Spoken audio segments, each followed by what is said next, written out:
大家好，我是丽姐，欢迎大家来听相亲故事，感谢大家的订阅。哎呀妈呀，今天要给大家讲的这个故事啊，简直是我这么多年当红娘见过的最曲折离奇的一段姻缘了。我跟大家讲，这可不是什么普通的恋爱故事，这里面有坚强不屈的大陆姑娘，有温柔体贴的台湾暖男，还有让人意想不到的反转，堪称两岸婚恋文化的巅峰对决啊。先跟大家介绍一下我们的女主角小兰吧。这姑娘今年27岁，是东海一个渔村里唯一的会计，身高1.64米，长相清秀，性格文静内敛。但我告诉你们，这丫头的人生经历那叫一个苦啊！小兰出生在一个贫困的渔村，爸爸是个老实巴交的渔民，常年在外打鱼养家。结果天有不测风云，小兰才9岁那年，爸爸的船在一场风暴中失事了，连尸体都没找回来。这对母女俩的打击有多大啊，我都不敢想象。后来，小兰的妈妈为了生计改嫁了，但那继父可不是个好东西，对小兰一直横眉冷对，嫌弃得很。我读到初3就被迫辍学了。小兰第一次来我这相亲时对我说，声音轻得像是怕惊扰了谁。继父说女孩子读那么多书没用，还不如早点出去赚钱。就这样，15岁的小兰就被迫离开学校，独自一人进城打工。天啊，想想都心疼，这么小的姑娘一个人在外面得多不容易啊！但小兰这姑娘真的很有毅力，很让人佩服。她一边打工赚钱，一边自学会计知识，居然还考取了证书。这种自强不息的精神真是让人肃然起敬啊！等到小兰的会计技能学得差不多了，她选择回到自己的渔村，被聘为村办渔业公司的会计，想着终于可以回家发展，为家乡做贡献。可谁知道等待他的却是一场更大的风暴。小兰刚上任不久，就发现公司账目严重混乱，而且，哎呀，这个大瓜真的太劲爆了，前任会计居然挪用公款，数额还不小呢。小兰本着职业操守，毅然决然地举报了这个情况。天哪，这下小兰可真是惹上大麻烦了。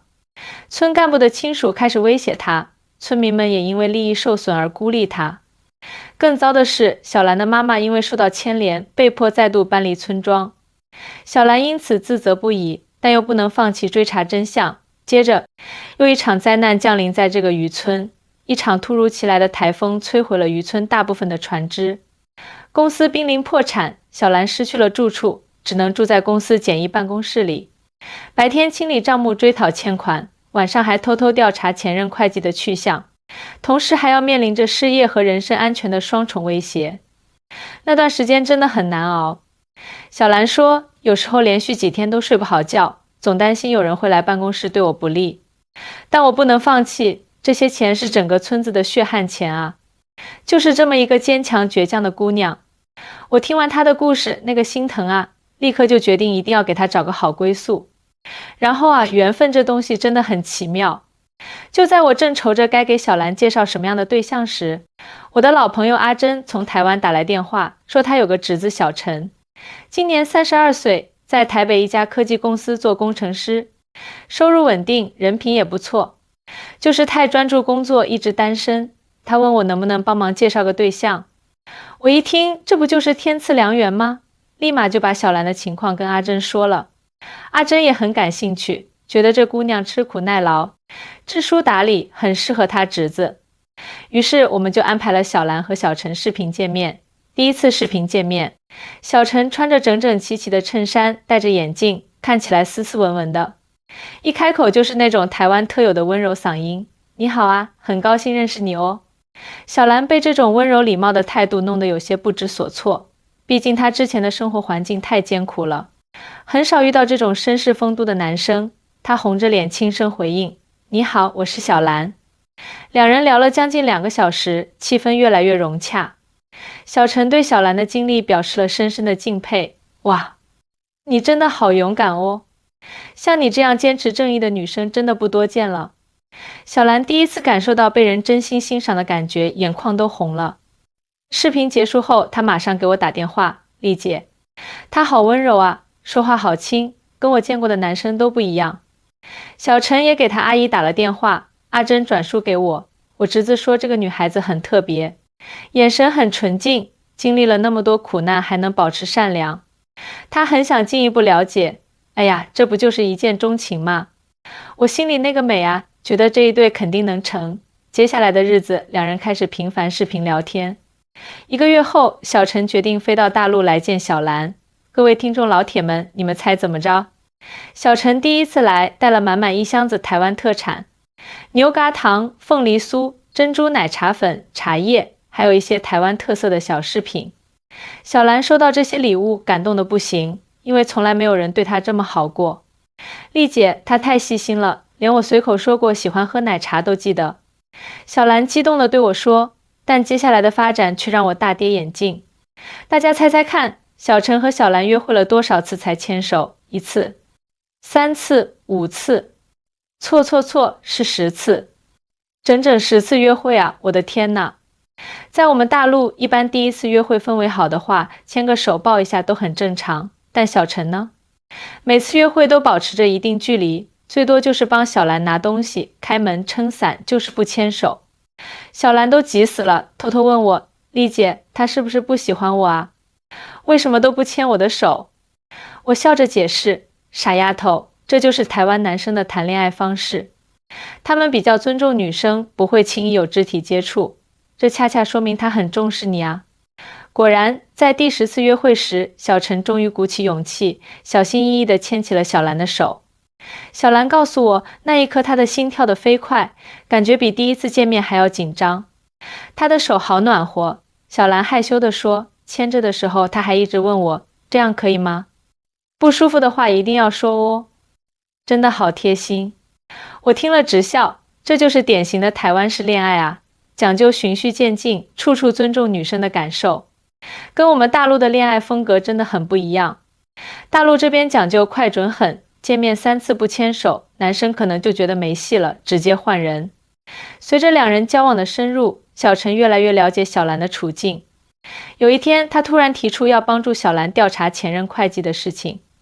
我在公司负责网络安全方面的工作，对数据分析和追踪有些经验。小陈说，也许我能帮上忙。小兰一开始不同意，怕连累小陈。但小陈坚持道，你一个人面对这么大的困难，我真的很心疼。让我帮你好吗？我们在一起了，你的事就是我的事。这句话直接击中了小兰的心。从小到大，她都是一个人扛，第一次有人愿意和她一起面对困难，那种被保护的感觉让她忍不住哭了出来。在小陈的帮助下，他们通过分析银行流水和各种交易记录，终于找到了前任会计转移资金的证据，还顺藤摸瓜发现了更大的贪污网络。这下可不得了，涉及到好几个村干部。有了确凿证据，小兰终于可以向上级部门举报了。调查组很快进驻于村，几个涉案人员被带走调查。村民们这才恍然大悟，原来小兰一直都是为了村子好啊。那些之前孤立她的人纷纷来道歉，村委会还专门开会表扬了她的勇气和坚持。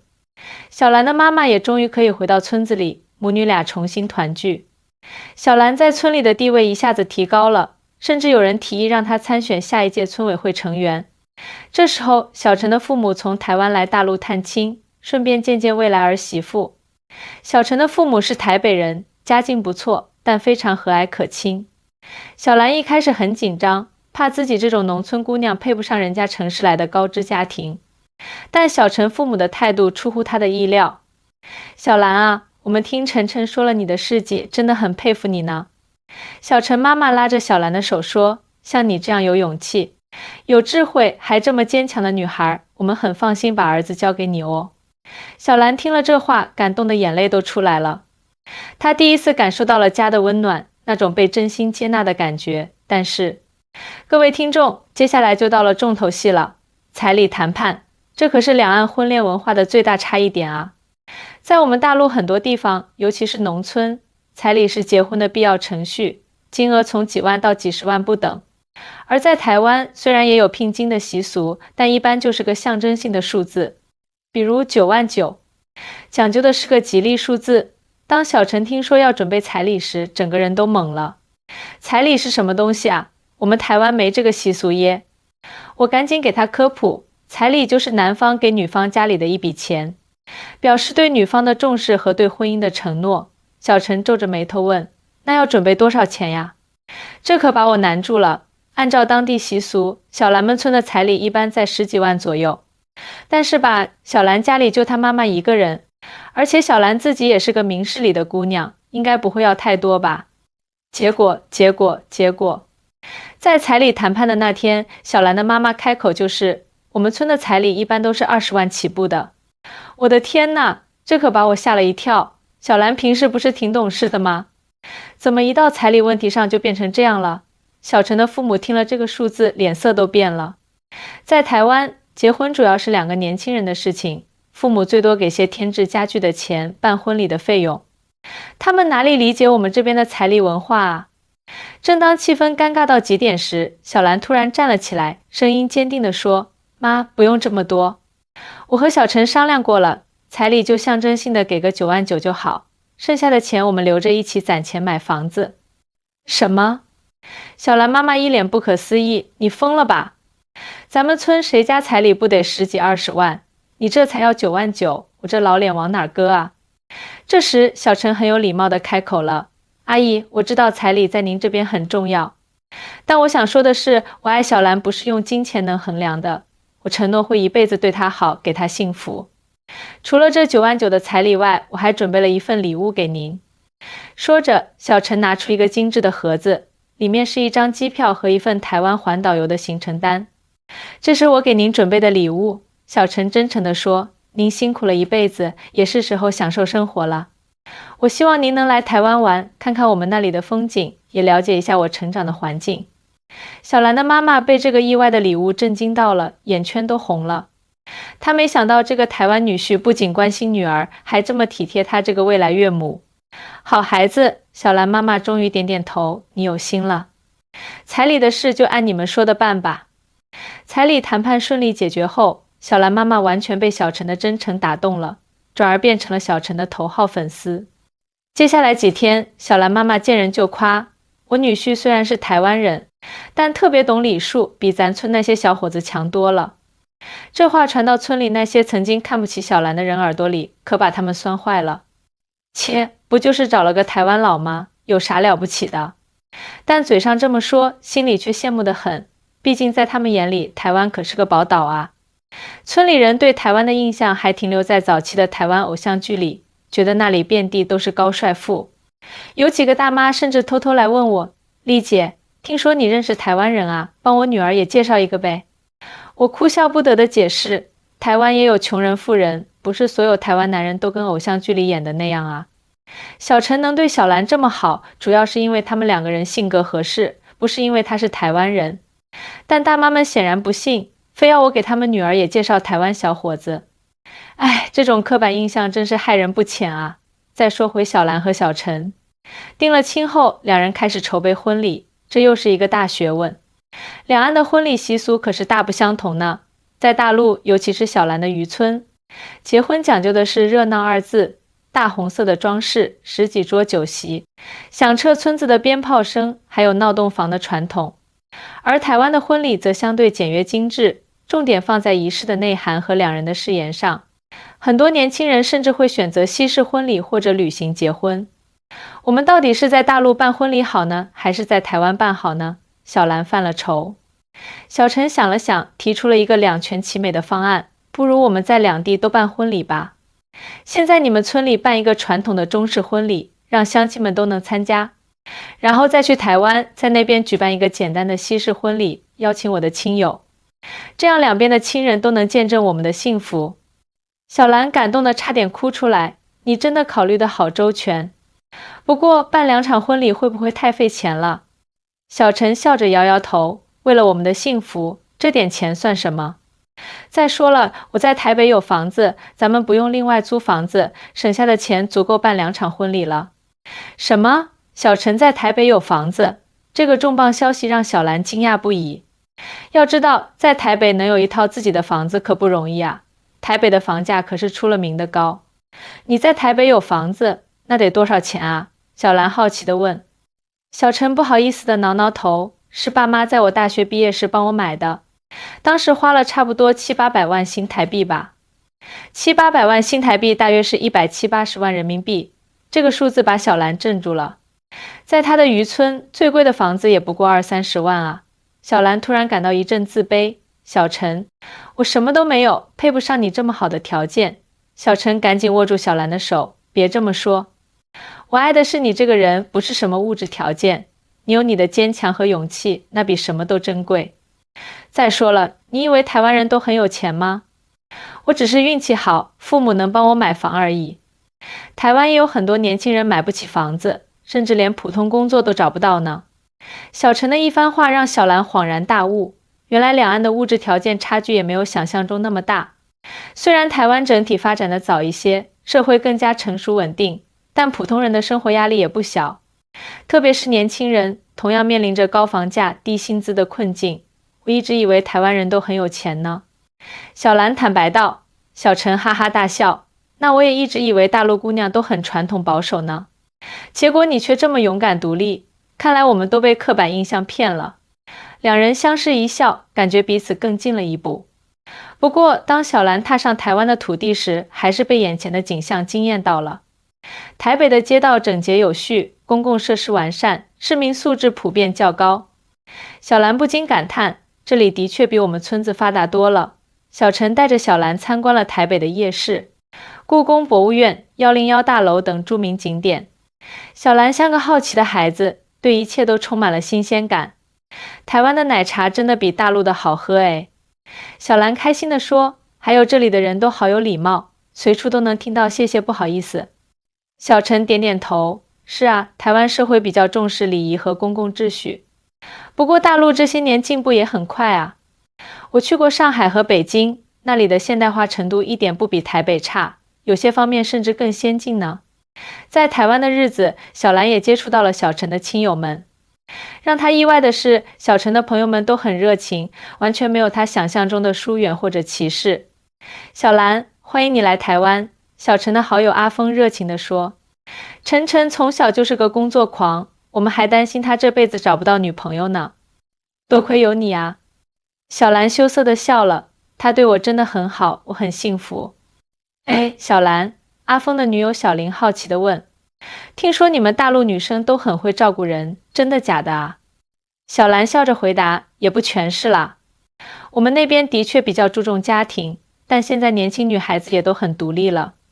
不过我从小没爸爸，妈妈又改嫁了，所以练就了一身生活技能就是了。哇，那晨晨真是捡到宝了。阿峰夸张地说，现在台湾的年轻人很多都是妈宝，什么都不会做，还得靠父母照顾呢。喂，你这是在说我吗？小林假装生气地拍了阿峰一下，大家都笑了起来，气氛非常融洽。小兰心里的那道隔阂也慢慢消融了，她开始觉得自己也能融入台湾的生活。在台湾办完婚礼后，小兰和小陈回到了大陆的渔村。小陈主动提出要帮助渔村的重建工作，他利用自己在科技领域的专长，帮渔村设计了一个网站，专门销售当地的海产品，还教村民们如何使用电商平台扩大销路。我只是运气好，父母能帮我买房而已。台湾也有很多年轻人买不起房子，甚至连普通工作都找不到呢。小陈的一番话让小兰恍然大悟，原来两岸的物质条件差距也没有想象中那么大。虽然台湾整体发展的早一些，社会更加成熟稳定，但普通人的生活压力也不小。特别是年轻人，同样面临着高房价、低薪资的困境。我一直以为台湾人都很有钱呢。小兰坦白道。小陈哈哈大笑，那我也一直以为大陆姑娘都很传统保守呢。结果你却这么勇敢独立，看来我们都被刻板印象骗了。两人相视一笑，感觉彼此更近了一步。不过当小兰踏上台湾的土地时，还是被眼前的景象惊艳到了。台北的街道整洁有序，公共设施完善，市民素质普遍较高。小兰不禁感叹，这里的确比我们村子发达多了。小陈带着小兰参观了台北的夜市、故宫博物院、101大楼等著名景点。小兰像个好奇的孩子，对一切都充满了新鲜感。台湾的奶茶真的比大陆的好喝诶。小兰开心地说，还有这里的人都好有礼貌，随处都能听到谢谢不好意思。小陈点点头，是啊，台湾社会比较重视礼仪和公共秩序。不过大陆这些年进步也很快啊。我去过上海和北京，那里的现代化程度一点不比台北差，有些方面甚至更先进呢。在台湾的日子，小兰也接触到了小陈的亲友们。让她意外的是，小陈的朋友们都很热情，完全没有她想象中的疏远或者歧视。小兰，欢迎你来台湾，小陈的好友阿峰热情地说。陈晨从小就是个工作狂，我们还担心他这辈子找不到女朋友呢。多亏有你啊。小兰羞涩地笑了，他对我真的很好，我很幸福。哎，小兰，阿峰的女友小林好奇地问，听说你们大陆女生都很会照顾人，真的假的啊？小兰笑着回答，也不全是啦。我们那边的确比较注重家庭，但现在年轻女孩子也都很独立了。不过我从小没爸爸，妈妈又改嫁了，所以练就了一身生活技能就是了。哇，那晨晨真是捡到宝了，阿峰夸张地说。现在台湾的年轻人很多都是妈宝，什么都不会做，还得靠父母照顾呢。喂，你这是在说我吗？小林假装生气地拍了阿峰一下，大家都笑了起来，气氛非常融洽。小兰心里的那道隔阂也慢慢消融了，她开始觉得自己也能融入台湾的生活。在台湾办完婚礼后，小兰和小陈回到了大陆的渔村。小陈主动提出要帮助渔村的重建工作，他利用自己在科技领域的专长，帮渔村设计了一个网站，专门销售当地的海产品，还教村民们如何使用电商平台扩大销路。这样你们就不用再依赖中间商了，可以直接面向消费者，利润会更高。小陈热情地向村民们解释，村民们一开始对这些新鲜事物持怀疑态度，但看到第一批通过网络销售的海产品比以前卖得贵了30%，立刻就被说服了。小兰看着丈夫忙前忙后的身影，心里满是骄傲。她没想到自己不仅收获了一段跨海恋情，还为村子带来了新的发展机会。不过婚后生活并非一帆风顺，两人很快就面临了一个重大问题，到底是住在台湾还是留在大陆。小陈在台北有稳定的工作和住所，但小兰在渔村也有自己的责任和牵挂。两人为此争论了好几次。小兰，我觉得你还是跟我去台湾吧，小陈说。你在这里受了那么多苦，我不想你继续留在这个伤心地，在台湾我可以好好照顾你。小兰摇摇头，可是村里的账目还没完全理清，渔业公司也正在恢复中。我是这里唯一的会计，不能就这么走了。再说现在村民们都认可我了，我想为家乡做点事情。两人各执己见，一时陷入僵局。这时小兰的妈妈插话了，孩子们何必非要选一个地方呢？你们可以两边都住啊。小兰和小陈异口同声地问。是啊，妈妈笑着说，你们可以一年分一半时间住台湾，一半时间住这里。台湾冬天暖和，冬天就去台湾，咱们这边夏天凉快，夏天就回来。这不是两全其美吗？这个提议让小兰和小陈眼前一亮。确实，现在两岸交流这么便利，完全可以两边走动。小陈的工作也可以远程进行，小兰也可以把渔村的账目电子化，不必总是亲自在场。太棒了，妈，你真聪明！小兰高兴地抱住了妈妈。就这样，小兰和小陈开始了他们的候鸟式婚姻生活。每年冬天，他们住在台北的小公寓里，小陈正常上班，小兰则远程处理渔村的账务，同时利用空闲时间学习台湾的会计制度，准备考取台湾的会计证书。到了夏天，两人就回到渔村，小陈远程工作，小兰则亲自参与渔业公司的运营。小兰还利用在台湾学到的经验，帮助村里申请了一个生态旅游项目，吸引了不少台湾游客来渔村体验传统渔民生活。2年后，小兰和小陈迎来了他们的第一个孩子，一个可爱的小女孩。我们给她取什么名字好呢？小兰抱着女儿温柔地问。小陈想了想，提议道，不如就叫两岸吧，寓意它连接着两岸的血脉和文化。小兰被这个名字感动得热泪盈眶，太有意义了，我们的女儿就是两岸和平的小使者。小两岸的出生让小兰和小陈的生活更加丰富多彩。他们决定让女儿既学习繁体字，也学习简体字，既了解台湾的风俗习惯，也熟悉大陆的传统文化。我希望她长大后能够自由地在两地行走，不被任何刻板印象所束缚。小陈说。小兰点点头，是啊，就像我们一样，打破了那么多关于两岸的误解。随着时间推移，小兰和小陈的故事在两岸引起了不小的反响。一家媒体报道了他们的跨海婚恋故事后，许多类似的跨海夫妻也纷纷站出来分享自己的经历。丽姐，你知道吗？小兰有一天兴奋地告诉我，我们村现在已经有5对台湾媳妇了，还有3个姑娘嫁去了台湾，都说是受了我和小陈的影响呢。我笑着说，这不就是我当初的心愿吗？让更多人摆脱刻板印象，找到真正适合自己的幸福。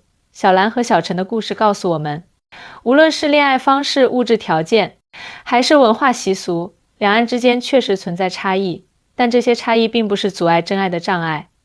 只要彼此理解、尊重和包容，跨海婚恋一样可以开花结果。大陆姑娘看重的是男方的责任感和担当，而台湾男生则更注重相处的过程和情感交流。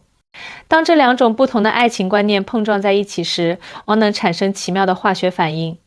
丽姐，说实话，一开始我真的很不习惯小陈那种慢热的恋爱方式，小兰坦白道。约会10次才牵手，我都怀疑他是不是对我没感觉了。